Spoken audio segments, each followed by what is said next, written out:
안녕하세요. 김신철 변호사입니다.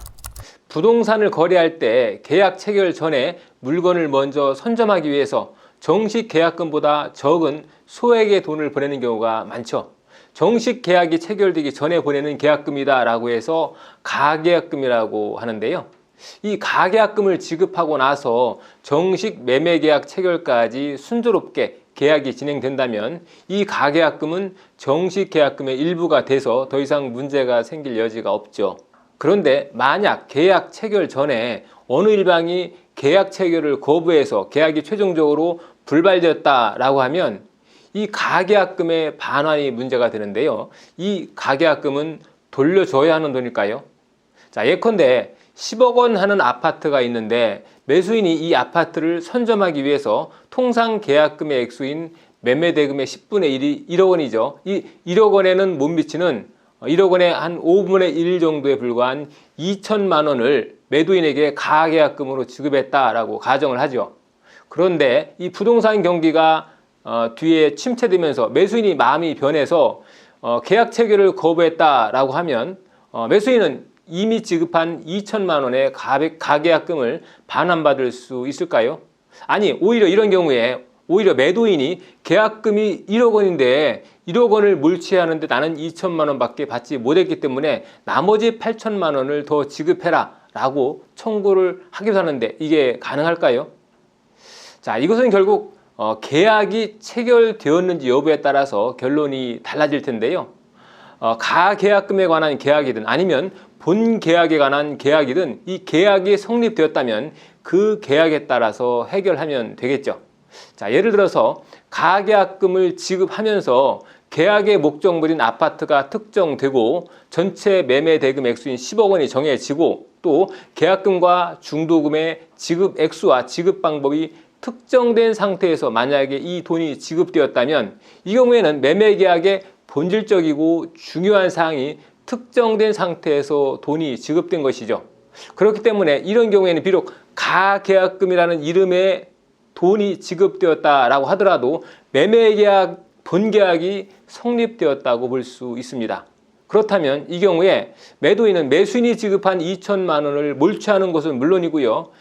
미지급 계약금 나머지 8천만 원을 추가로 매수인에게 청구할 수도 있겠죠. 하지만 실무상 가계약금을 지급하면서 이렇게 계약의 내용을 구체적으로 특정하는 경우는 거의 없겠죠.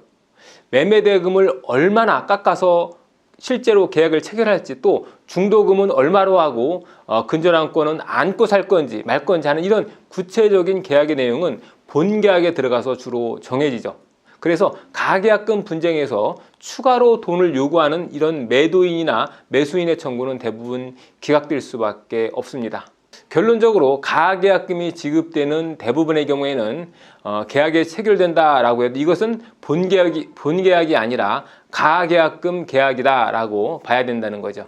그래서 예컨대 가계약금 2천만 원을 보내면서 계약금의 일부로 가계약금 2천만 원을 지급하는데 계약 불이행 시 매도인은 배액을 상환하고 매수인은 가계약금이 몰취됩니다 라고 문자나 구두로 약정했다라고 한다면 이런 경우도 의사의 합치가 있고 그래서 계약이 되죠. 그래서 이런 가계약금 계약이 있었다면 이 가계약금 계약에 따라서 가계약을 깨는 일방이 상대방에게 이 가계약금을 몰취당하든지 아니면 받은 가계약금의 배액을 물어줘야 되는 거죠. 그런데 실무에서는 이렇게 약정을 하고 가계약금을 지급하는 경우도 사실 거의 없죠.